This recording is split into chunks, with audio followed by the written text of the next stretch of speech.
बिस्मिल्लाहिर्रहमानिर्रहीम। अस्सलाम वालेकुम। हकीकत टीवी साइंस एंड हेल्थ में खुश आमदीद।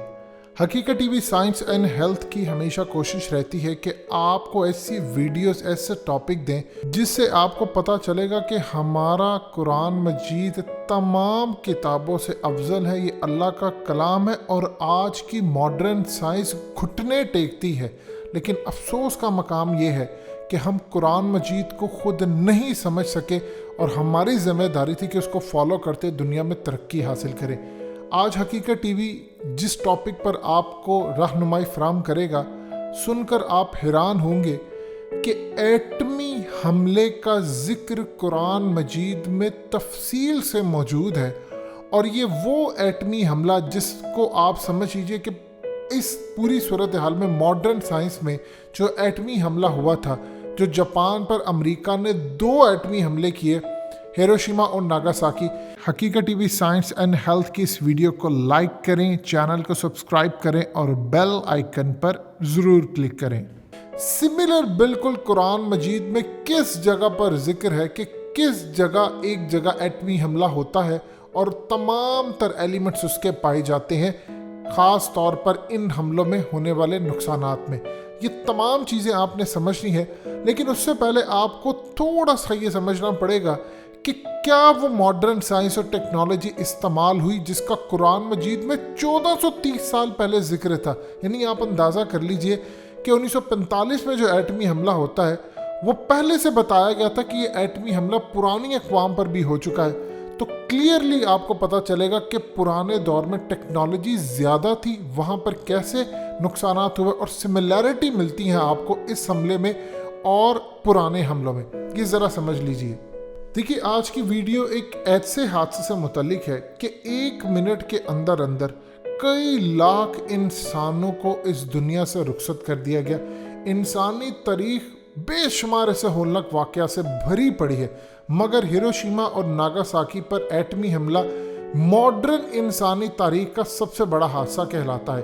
अब एक चीज़ समझ लीजिए, हादसा कभी भी इंसान के साथ जब पेश आता है तो उसमें नुकसान इंसान का ही रहता है, यानी वो वजह भी बनता है और उसी की जिम्मेदारी होती है।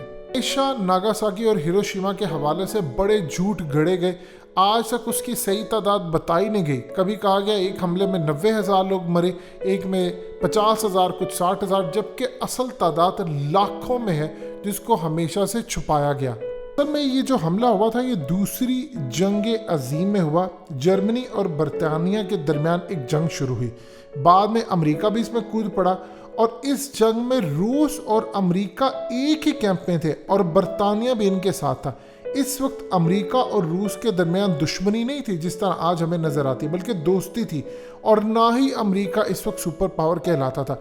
अमेरिका को एक एटमी हमला करना था जिसके बाद वो पूरी दुनिया में सुपर पावर बनता, लिहाजा उसने ये काम किया। अमेरिका और बरतानिया के मुकाबले में जो मुल्क लड़ रहे थे, इनमें जर्मनी, जापान, इटली और दीगर ममालिक शामिल थे। जर्मनी को इब्तदाई महाजों पर शिकस्त के बाद बड़े महाजों पर भी बहुत बड़ी शिकस्त होना शुरू हो चुकी थी। इस वक्त तक जंग अजीम यानी दूसरी जंग अजीम को 6 साल का अरसा गुजर चुका था और अमेरिका आहिस्ता से उसका पलड़ा भारी होता गया। अमेरिका और दीगर ममालिक की जानिब से बार बार जापान को वार्निंग दी जाती रही कि तुम जर्मनी का साथ छोड़ दो और इस जंग में सरेंडर कर दो, मगर जापान इस दौरान अपने दुश्मनों को जंग में भारी नुकसान पहुंचा रहा था और अमेरिका की इस वक्त रिपोर्ट थी अगर जापान को ना रोका गया तो जापान सुपर पावर बन जाएगा।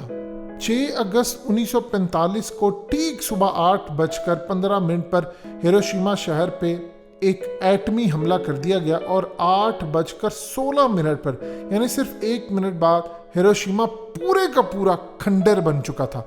आप अंदाज़ा कर लें कि आग की तपिश अगर 400 सेंटीग्रेड हो जाए तो पूरे का पूरा लोहा पिघल जाता है, यानी इतनी हीट उसको पहुंचती है कि लोहा पिघल जाता है। और उस वक्त जो हमला किया गया उसकी आग की जो तपिश थी, यानी जो दर्जा हरारत था, वो 4000 सेंटीग्रेड था। यहाँ से आप अंदाज़ा कर लें कि 400 अगर हो तो लोहा पिघल जाता है, तो बॉडीज़ का क्या हाल हुआ होगा, इससे आप अंदाज़ा कर सकते हैं कितना दर्दनाक हमला था। इसी तरह नागासाकी शहर के ऊपर हवा की बुलंदी में 2000 फीट ऊपर एक हमला किया गया। उसके बावजूद 1 मिनट के अंदर इसने वो तबाही मचा दी कि ज़मीन पर उस वक्त मौजूद लाखों लोग 1 मिनट के अंदर अंदर मर गए, और जो बच गए वो साल के आखिर तक या तो मर गए या फिर ज़िंदगी भर के लिए माजूर हो गए। एटमी हमलों के बाद इन दोनों शहरों में आज तक 2021 भी आ चुका है, बच्चे माजूर पैदा होते हैं। उस वक्त सूरत हाल ये थी कि हमले के बाद तमाम धातें पिघल गईं, ज़मीन से इस कदर राख और धूल उड़ी कि मशरूम की शक्ल में वो राख ज़मीन से कई किलोमीटर ऊपर आसमान की सतह पर बुलंद हो गई।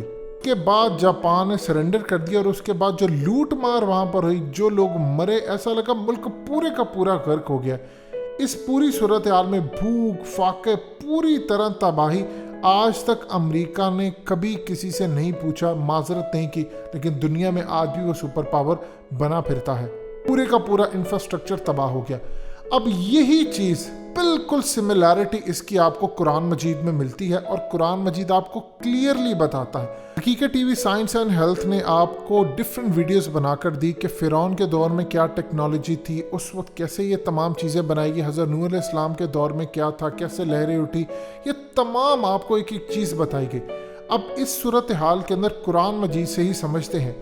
असल में कुरान मजीद में कौम समूद की जो तबाही है वो बिल्कुल एटमी हमले की तर्ज पर बताई गई है। अल्लाह पाक सूरह हाका की आयत नंबर 5 में फरमाते हैं, बस जो समूद थे वो एक ज़ोरदार धमाके से हलाक कर दिए गए। अल्लाह के प्यारे नबी हज़रत सालेह अलैहिस्सलाम को चुना गया कि आप जाएं कौम समूद में, उनको जाकर तबलीग करें। बुत परस्ती, सरकशी की तमाम हदें पार हो चुकी थी, तो समझाएं, अल्लाह के दीन की तरफ बुलाएं। अब अल्लाह के नबी ने इस कौम को समझाया, लेकिन वो बाज नहीं आए। फिर जब अल्लाह का फैसला हो गया कि इन पर अजाब आना है, तो इस कौम को एक ज़ोरदार चीख, एक होलनाक चिंगाड़, जलजला, बिजली की कड़क वाले एक इंतहाई दर्दनाक अजाब ने हलाक कर दिया। अब ये दर्दनाक अजाब जो आया था, वो चीख थी, वो असल में एक एटमी हमले से ममासलत रखता है। यानी वो जो मॉडर्न टेक्नोलॉजी में एटमी हमला है, वो तमाम चीज़ें उस वक्त हुई।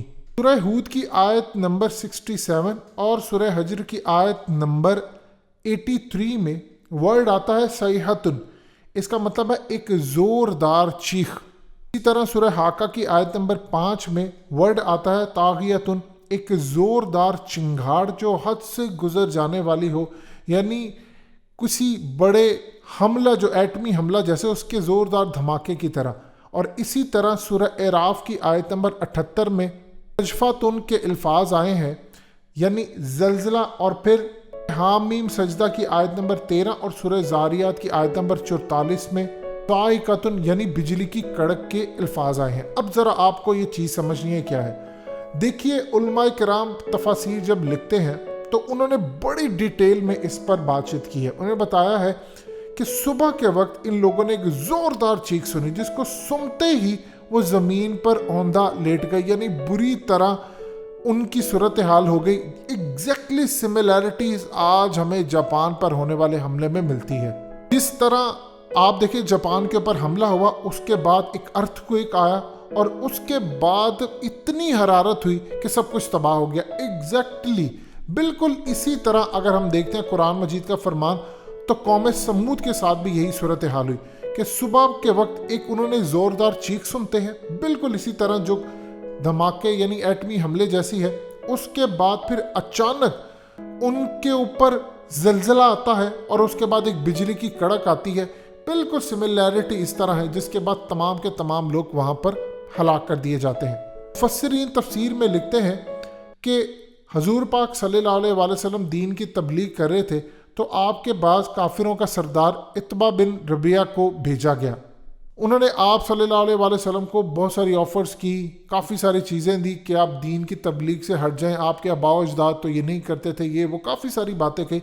नबी पाक सल्लल्लाहु अलैहि वसल्लम ने उसके सामने सूरह हामीम सजदा की तिलावत की। जब आप सल्लल्लाहु अलैहि वसल्लम इस आयत मुबारका पर पहुँचे कि बस अगर वो मुंह फेर लें तो ए मोहम्मद सल्लल्लाहु अलैहि वसल्लम कह दो मैं तुम लोगों को डराता हूँ एक ऐसी बिजली की कड़क से जैसी बिजली की कड़क कौम आद और समूद पर गिरी थी। یہ آیت سنتے ہی اس وقت کافروں کے سردار نے مارے خوف کے اپنا ہاتھ نبی پاک صلی اللہ علیہ وآلہ وسلم کے دہن مبارک پر رکھ دیا، یعنی منہ مبارک پر رکھ دیا اور بھاگ گیا۔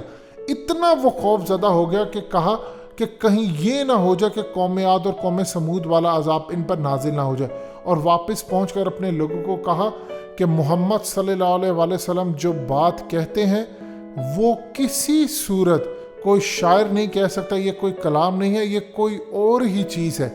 اس پر حق سچ واضح ہو چلا تھا۔ آپ تمام چیزوں کو اگر غور سے دیکھتے ہیں کہ اس وقت جو خاص طور پر حملہ ہوا، جو کیفیت اس وقت جاپان کی ہوئی، ایگزیکٹلی قوم عاد قوم سمود کی تفسیر جب آپ پڑھتے ہیں، آپ ان چیزوں کو دیکھتے ہیں تو آپ کو ان چیزوں میں مماثلت نظر آتی ہے۔ یعنی پہلے حملہ ہوتا ہے، اسی طرح قوم سمود پر حملہ، یعنی ایک چیخ آتی ہے، اسی طرح یہاں سے ایک بہت بھیانک ساؤنڈ آتا ہے جس کی پھر ویوز آگے بڑھتی جاتی ہیں، پھر اس کے بعد یہ سارے لوگ گرتے ہیں۔ اسی طرح جاپان کے اندر ہوتا ہے، سارے لوگ تباہ ہوتے ہیں، زلزلہ آتا ہے، اس کے بعد پوری قوم تباہ کر دی جاتی۔ قوم سمود اور جاپان کے اندر جو حملہ، اس میں دو چیزیں صرف آپ کو ڈیفرنٹ نظر آتی ہیں۔ ایک تو وہ پوری قوم تباہ کر دی جاتی ہے، جبکہ جاپان کے اندر وہ اس لیول پر نہیں رہا جیسے پوری دنیا یا پورا علاقہ یا پورا ملک تباہ ہو جائے، وہاں کوئی نہ بچے، ایک چیز۔ دوسرا، بعد میں آنے والی جو نسلیں ہیں ان کے اوپر اثرات رہے۔ آج کی ماڈرن سائنس یہ بتاتی ہے کہ آج اگر یہ حملہ ہوتا ہے، یعنی اگر ہم دیکھتے ہیں کہ قوم سمود کی طرح یہاں پر کوئی خدا نہ اللہ نہ کرے کبھی کوئی حملہ ہو، لیکن اوبیسلی جب بن کر رکھے ہیں تو یہ کسی نہ کسی دن تو چلنے ہیں۔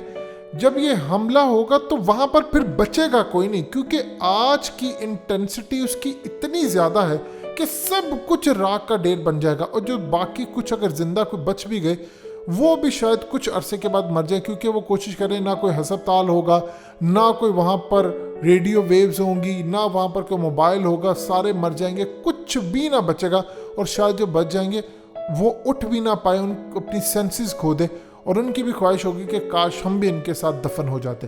لہٰذا اس پوری صورتحال میں کلیئرلی سملیرٹیز ہمیں ملتی ہیں ایٹمی حملے کی، اور قرآن مجید ماڈرن سائنس سے کئی سال آگے ہے، یہ چیز ذہن میں رکھیے گا۔ قرآن مجید تک پہنچتے پہنچتے سائنس اس لیول پر آ جائے گی کہ پھر ایک وقت یہ آئے گا کہ پوری دنیا میں اسلام کو قبول کر لیا جائے گا۔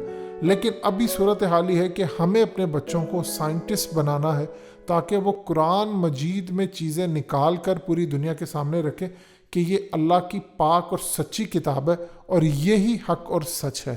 حقیقت T V science and health کی اس ویڈیو کے نیچے کمنٹ ضرور کیجئے، اپنی رائے کا اظہار ضرور کریں، اور اس ویڈیو کو ہر جگہ شیئر کرتے ہوئے چینل کو سبسکرائب ضرور کریں۔